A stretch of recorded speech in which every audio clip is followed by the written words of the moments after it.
Good morning, students. We welcoming in our online session MVM College of Commerce, Management and IT Rajkot, Saurashtra University. Lecture number 5.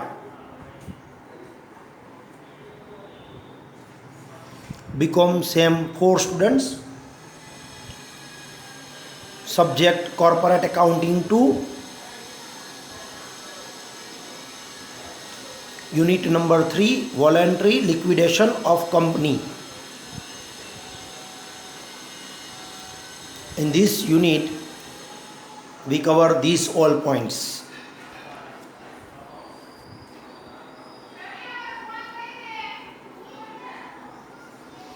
Disbursement of liquidator.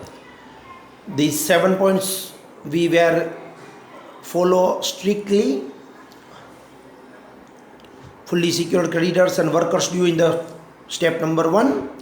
Liquidation expenses and liquidators remuneration step number 2. Preferential creditors as per the given Companies Act 2013 step number 3. Creditors having floating charge like that debenture interest, outstanding interest step number 4. Unsecured creditors step number 5. Preference shareholders step number 6 and equity shareholders step number 7. All of you know this statement, liquidators final statement of account. Just go through.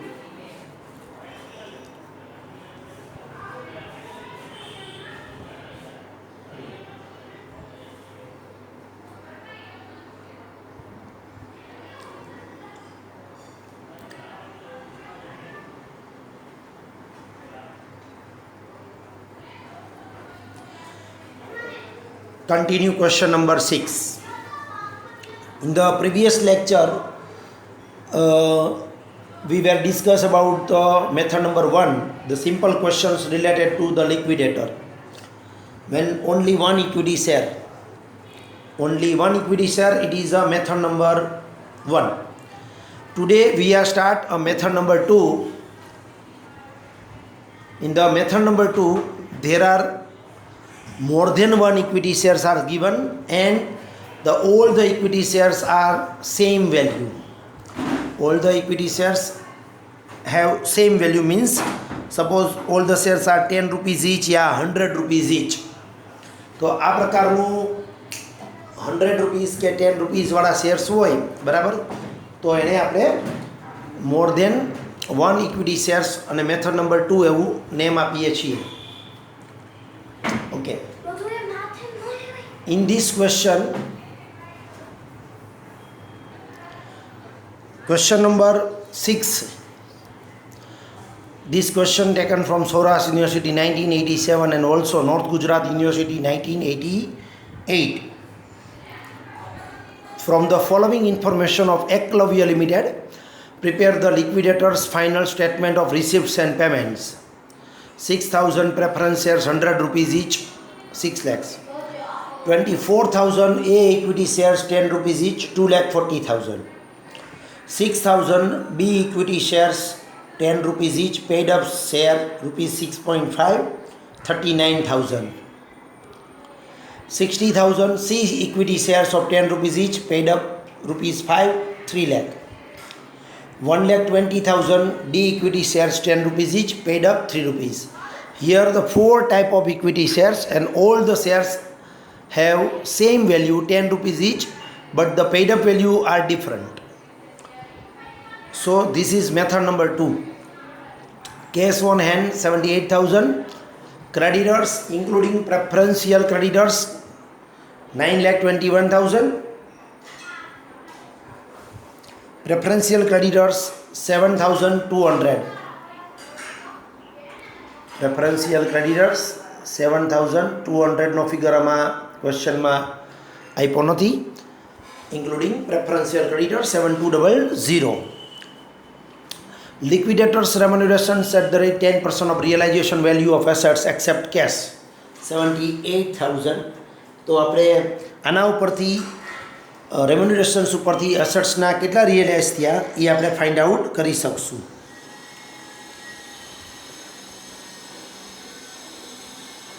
કારણ કે 78,000 રેમ્યુનરેશન્સ આપેલું છે અને remuneration છે અસેટ્સના રિયલાઇઝના 10%. Now the next point, first we calculate remunerations. ઉપરથી આપણે અસેટ્સ રિયલાઇઝનો ફિગર ફાઇન્ડ આઉટ કરશું. સપોઝ અસેટ્સના 100 રૂપીસ રિયલાઇઝ કરે તો 10% લેખે રેમ્યુનરેશન 10 રૂપીસ થાય. જો 78,000 રિયલાઇઝ કર્યા હોય એટલે કે રેમ્યુનરેશન્સ હોય તો અસેટ્સના રિયલાઇઝ એમાઉન્ટ શું હશે? 78,000 into 100 divide by 10. Your answer is 7,80,000. તમે 7,80,000 તમારો અસેટ્સ રિયલાઇઝનો આન્સર મળશે. કમિશન આપેલું છે, રેમ્યુનરેશન આપેલું છે, એના ઉપરથી આપણે આ ફાઇન્ડ આઉટ કરી શકશું ઇઝીલી. ઇન ધીસ ક્વેશ્ચન આપણે 7 સ્ટેપ લખવા પડશે. ફર્સ્ટ સ્ટેપ આવશે, ઇન ધીસ ક્વેશ્ચન આપણા 5 સ્ટેપમાં આપણો આન્સર આવશે. વર્કિંગ નોટ 5 કરવી પડશે પહેલાં. તો હેડિંગ આપવાનું વર્કિંગ નોટ 1, અસેટ્સ રિયલાઇઝડ. તો એમાં પહેલો ફિગર છે કેશ. કેશનો ફિગર આપણે ક્વેશ્ચનમાં આપ્યો છે 78,000. બીજું છે અસેટ્સ રિયલાઇઝડ, જે હમણાં આપણે ફાઇન્ડ કર્યું 7,80,000. તો અસેટ્સ રિયલાઇઝનો ફિગર મળશે 7,80,000. તો ટોટલ આપણને ખબર પડશે કે વી હેવ 8,58,000. આપણી પાસે ટોટલ 8,58,000ની અમાઉન્ટ છે, જેમાં આપણે બધાને પેમેન્ટ કરવાનું છે. તો વર્કિંગ નોટ 1 આવશે અસેટ્સ રિયલાઇઝ, જેમાં જેટલા રૂપીસ હોય એ આપણે લખવાના થાય. દેન વર્કિંગ નોટ 2,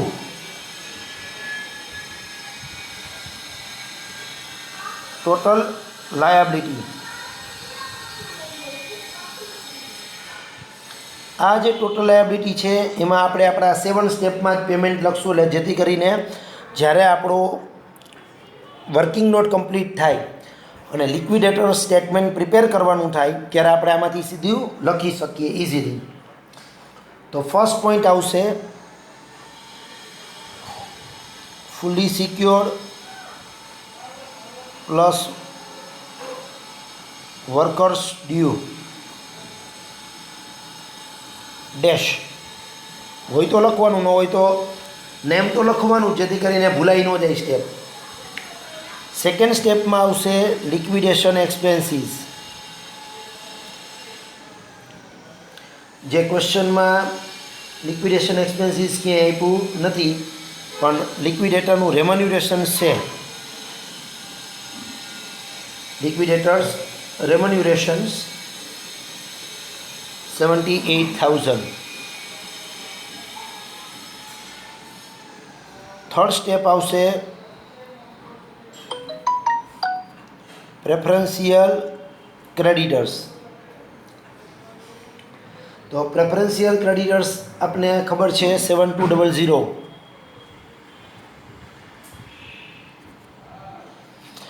પ્રેફરન્શિયલ ક્રેડિટર્સ આવશે 7200. ફોર્થ પોઈન્ટ આવશે ડિબેન્ચર, પણ આઈ થિંક આપણા ક્વેશ્ચનમાં ડિબેન્ચર નથી એટલે અહીંયા આવશે ડેશ. ફિફ્થ પોઈન્ટ આવશે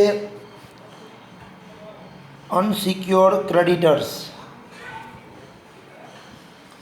તો અહીંયા ટોટલ ક્રેડિટર છે 9,21,000. એમાંથી 7200 પ્રેફરન્શિયલ ક્રેડિટર માઇનસ કરશું તો અનસિક્યોર્ડ ક્રેડિટર્સ મળશે 9,13,800. 6 પોઈન્ટ આવશે પ્રેફરન્સ શેર હોલ્ડર્સ, જે ક્વેશ્ચનમાં આપેલા છે 6 lakhs. અને 7 પોઈન્ટમાં બધા પ્રકારના ઇક્વિટી શેર્સ આવશે, જેટલા રૂપીઝ પેઇડ અપ હોય એ લખવાના. તો એ ઇક્વિટી શેરના પેઇડ અપ હતા 2,40,000. બી ઇક્વિટી શેરના પેઇડ અપ છે 39,000. સી ઇક્વિટી શેરના પેઇડ અપ છે 3 lakh. ફોર્થ ઇક્વિટી શેરના પેઇડ અપ છે 3,60,000.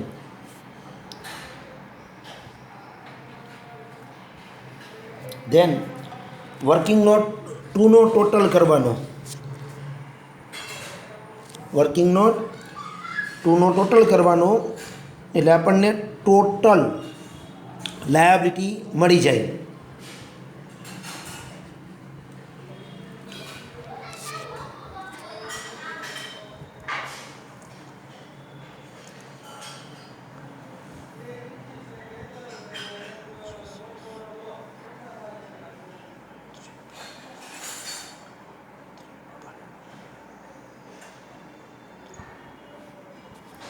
ટોટલ આવશે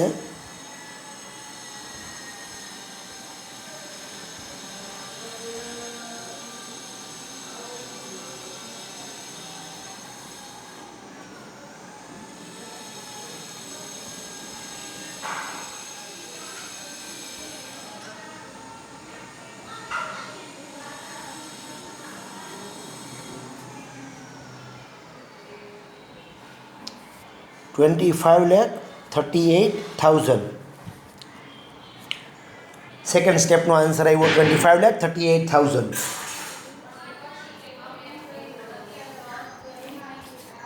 સ્ટેપ નંબર 3.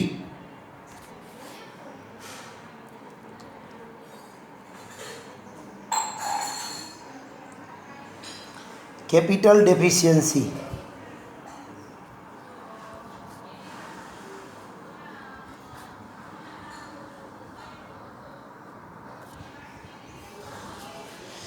કેપિટલ ડેફિશિયન્સીની ફોર્મ્યુલા છે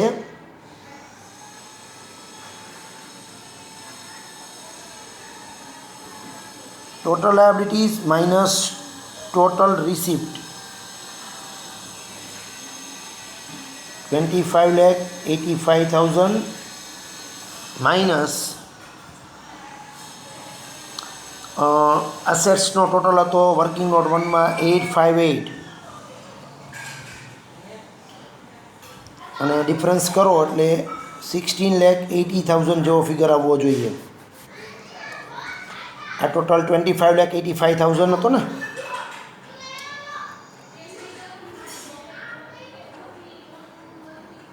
સોરી 58 હતા.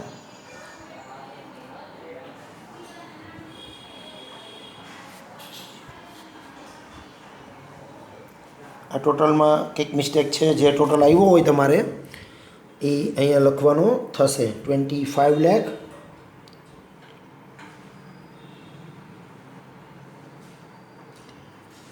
$38,000 હતો આઈ થિંક. 25,38,000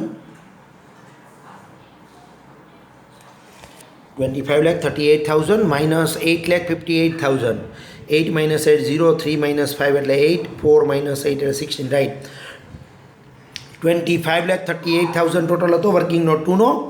એમાંથી આપણે વર્કિંગ નોટ 1 બાદ કરવાની, માઇનસ કરવાની 858. સો કેપિટલ ડેફિશિયન્સી મળશે 16,80,000.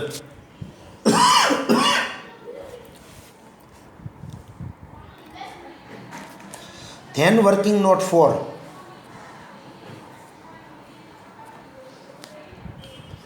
વર્કિંગ નોટ 4માં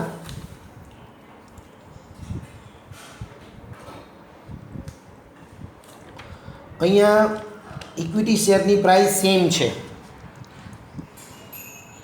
પહેલાં નેમ આપો પર શેર કેપિટલ ડેફિશિયન્સી. પર શેર કેપિટલ ડેફિશિયન્સીની ફોર્મ્યુલા છે total deficiency upon number of shares.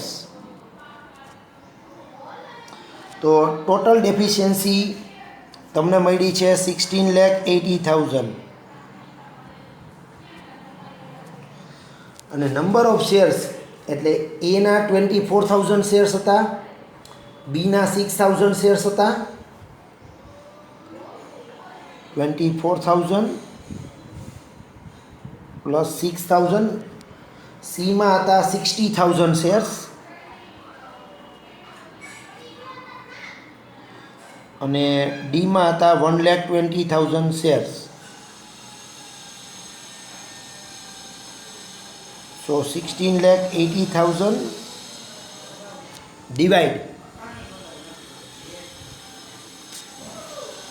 2,10,000 shares.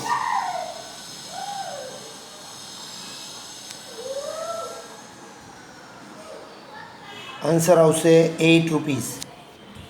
21 8 Jha 168. 21 8 Jha 168 થાય એટલે તમને આન્સર મળશે પર share capital deficiency 8 rupees per share. Text બુકમાં જે કેલ્ક્યુલેશન છે એ થોડુંક જુદું છે આપણા કરતાં, એટલે અત્યારે જે મેં એક્સપ્લેન કર્યું એ પ્રમાણે કેલ્ક્યુલેશન્સ કરવાનું. When the share price equal, અહીંયા દરેક શેર 10 રૂપીસવાળો છે ત્યારે આ પ્રમાણે તમારે કેલ્ક્યુલેશન્સ કરવાનું થશે. And last working note, working note 5.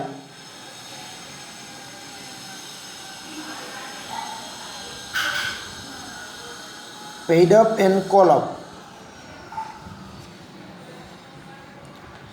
એમાં 10 રૂપીસ પેડ અપ હતા, એમાંથી 8 માઇનસ કરો તો +2 આન્સર આવશે. પ્લસ આન્સર આવે તો પેડ અપ કહેવાય અને આપણે એને પેમેન્ટ સાઈડ ચૂકવશું 2 રૂપીસ પર શેર. બીમાં પેડ અપ વેલ્યુ હતી 6.5, -8 કરો તો -1.5 આન્સર આવશે. તો આને કહેવાય કોલઅપ અને કોલઅપનો આન્સર લખાશે રિસિપ્ટ સાઈડ.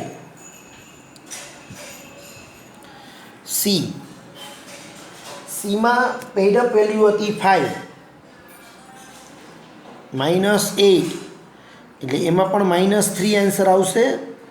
માઇનસ આન્સર આવે તો આપણે એની પાસેથી પૈસા મંગાવવાના થાય, કોલઅપ. અને ડીમાં હતા 3 રૂપીસ પેડ અપ, એમાંથી -8 કરો તો માઇનસમાં આન્સર આવશે 5, એટલે એની પાસેથી પણ આપણે પૈસા મંગાવશું 5 રૂપીસ કોલઅપ. તો આ પ્રમાણેનું તમારું કેલ્ક્યુલેશન્સ થશે કે એ પાસેથી તમારે 2 રૂપીસ પેઇડ કરવાના થશે, જ્યારે બી, સી અને ડી નામના શેર પાસેથી તમારે 1.5, 3 અને 5 રિસ્પેક્ટિવલી પૈસા મંગાવવાના થશે કોલ અપ.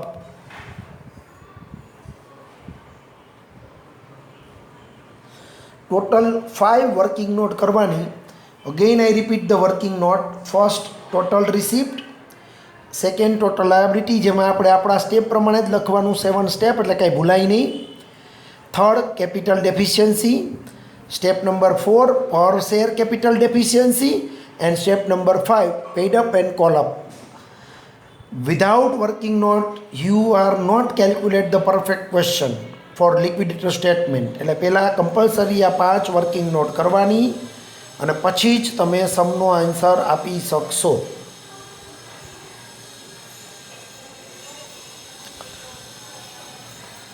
આ સ્ટેપ લાસ્ટમાં આવશે, જ્યારે પેમેન્ટ કરો ત્યારે આ પ્રમાણે પેમેન્ટ કરવાનું થશે. બેઝિકલી આ પ્રકારના ક્વેશ્ચન એક્ઝામમાં બહુ જ પૂછાય છે. બીજો ફાયદો એ થાય આપણને આ ક્વેશ્ચનનો કે એક્ઝામમાં આપણો આન્સર કરેક્ટ છે કે રોંગ એ પણ ખબર પડી જશે, કારણ કે આ પ્રમાણે કેલ્ક્યુલેશન કર્યા પછી, વર્કિંગ નોટ 5 કર્યા પછી તમે સ્ટેટમેન્ટ બનાવશો. એ સ્ટેટમેન્ટનો ટોટલ રિસિપ્ટ સાઇડ અને પેમેન્ટ સાઇડ સેમ આવશે. જો પેમેન્ટ સાઇડ અને રિસિપ્ટ સાઇડનો ટોટલ સેમ આવે તો it means your question answer is right.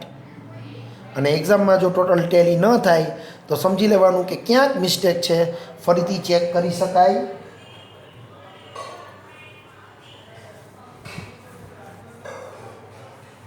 Clear? Okay, next.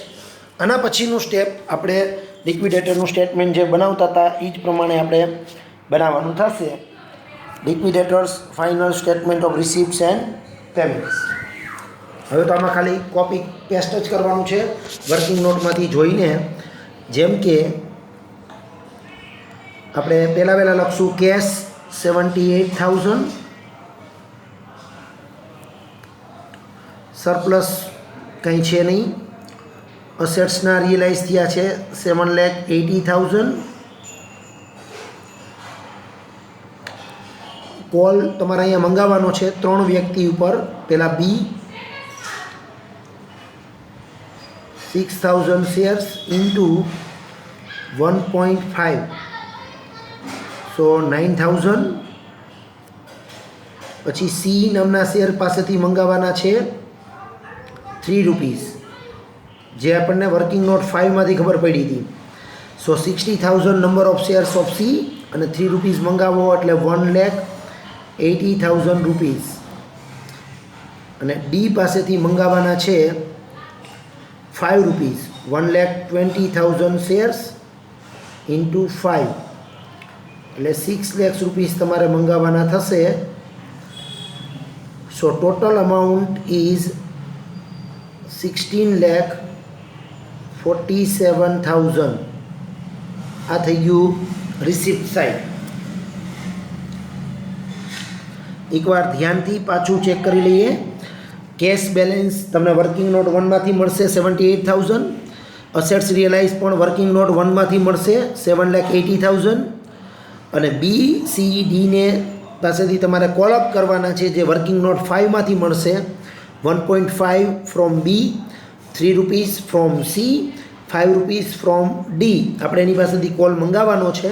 Multiply number of shares. બીના નંબર ઓફ શેર્સ છે 6,000, સીમાં છે 60,000, ડીમાં છે 1,20,000. એટલે રિસિપ્ટ સાઇડનું કામ તમારું complete. Payment side secured creditors કંઈ છે નહીં. લિક્વિડેટરનું એક્સપેન્સીસ નથી, પણ લિક્વિડેટરનું રેમ્યુનરેશન્સ હતું 78,000. પ્રેફરન્શિયલ ક્રેડિટર્સ ડાયરેક્ટલી આપણે આપેલા છે 7,200. ડિબેન્ચર્સ નથી. અનસિક્યોર્ડ ક્રેડિટર્સ આપણે ચેક કર્યા હતા 9,13,800. ટોટલ ક્રેડિટરમાંથી પ્રેફરન્શિયલ ક્રેડિટર માઇનસ કરવાના. પ્રેફરન્સ શેરને દેવાના છે 6 લાખ પૂરેપૂરા, કારણ કે ફૂલી સિક્યોર્ડ છે. પ્રેફરન્શિયલ ક્રેડિટર્સને પૂરેપૂરા પેમેન્ટ આપશું. અને ઇક્વિટી શેર હોલ્ડરમાં ખાલી આપણે કોને પે કરવાના છે? ઓનલી એ 24,000 ઇન્ટુ 2 રૂપીસ એટલે 48,000 રૂપીસ તમારે પે કરવાના થશે. અને હવે ટોટલ ચેક કરો. ટોટલ જો તમને 16 લાખ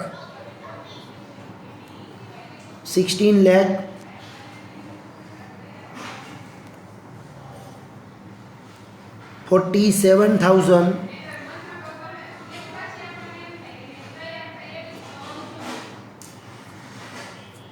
મળી જાય તો સમજી લેવાનું કે ક્વેશ્ચન આપણો રાઈટ છે.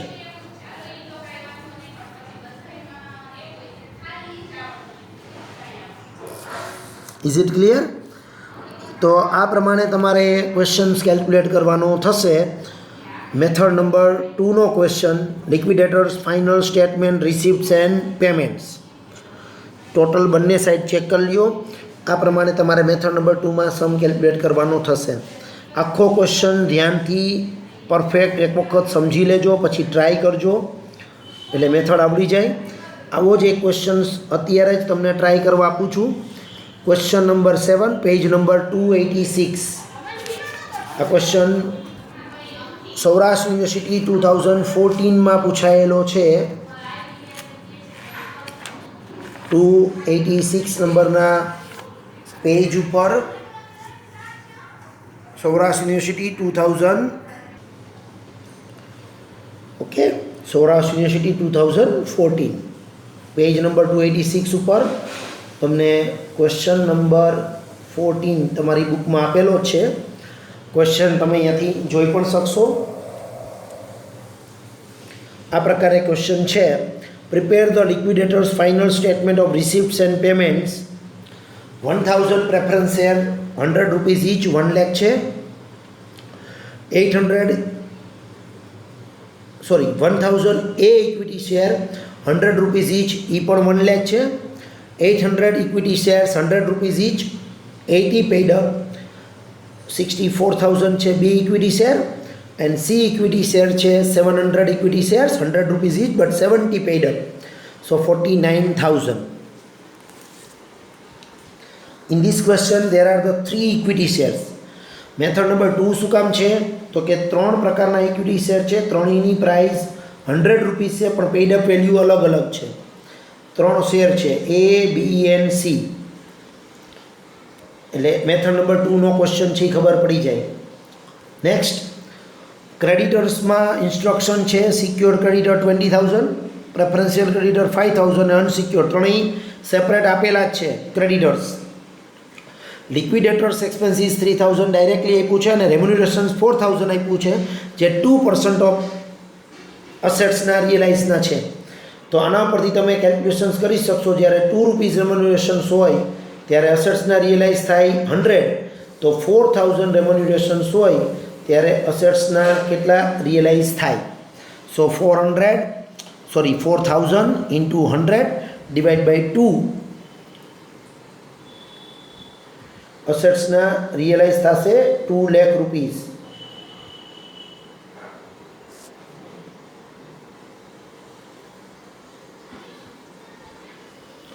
અસેટ્સના રિયલાઇઝ થશે 2 લાખ રૂપીઝ. હવે તમારે 5 વર્કિંગ નોટ કરવાની છે. Working note 1,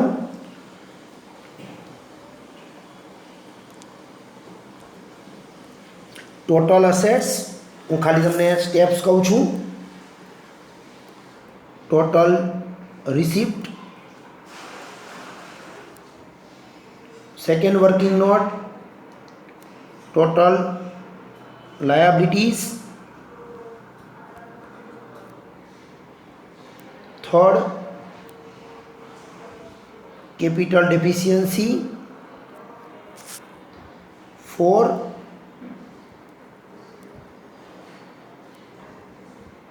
per share capital deficiency. અને 5th working note call up and paid up. આ 5 વર્કિંગ નોટ થાય પછી તમે સ્ટેટમેન્ટ પ્રિપેર કરી શકશો. સિમિલર ક્વેશ્ચન જે મેં એક્સપ્લેન કર્યો તમને એના જેવો જ સેમ ટુ સેમ ક્વેશ્ચન છે. ટ્રાય કરો અત્યારે.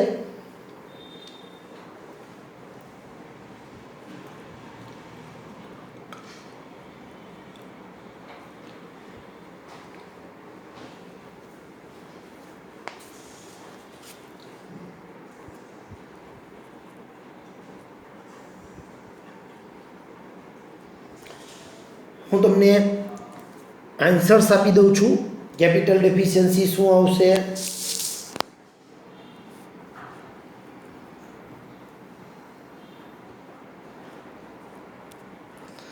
તો તમારો કેપિટલ ડેફિશિયન્સીનો આન્સર 2,25,000 આવવો જોઈએ.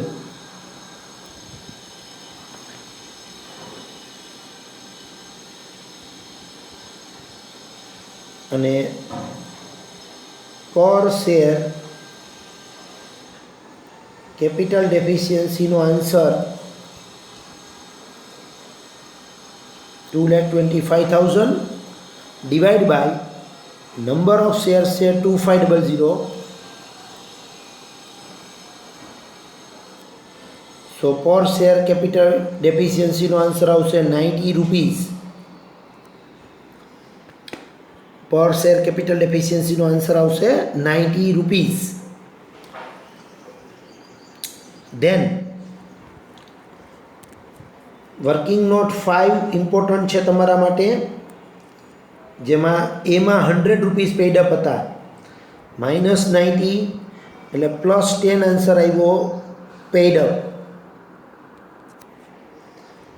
બી ઇક્વિટી શેરમાં 80 પેડ અપ હતા, -90 એટલે આન્સર આવશે -10 કોલ અપ. સીમાં આન્સર હતો 70 પેડ અપ, -90 એટલે આન્સર આવશે -20 કોલ અપ.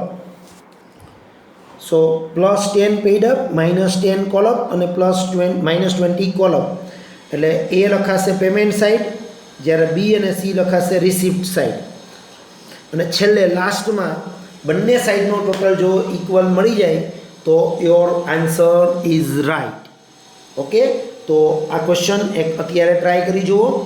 એ ઉપરાંત આજે જે મેથડ શીખડાવી છે બરાબર, એના રિલેટેડ ઇલિસ્ટ્રેશન નંબર 8 એક સમ છે બુકમાં, અને એક્સરસાઇઝમાં 15, 17, 19, 29, 37 એન્ડ 39 એક બે ક્વેશ્ચન્સ મેથડ 1ના પણ કદાચ હોઈ શકે. તો આ ક્વેશ્ચન્સ તમારે કેલ્ક્યુલેટ કરવાના છે. 15, 17, 19, 29, 37 એન્ડ 39. તો આટલા ક્વેશ્ચન છે એ ટ્રાય કરી લ્યો આજે જ, જેથી કરીને આ મેથડ પરફેક્ટ આવડી જાય.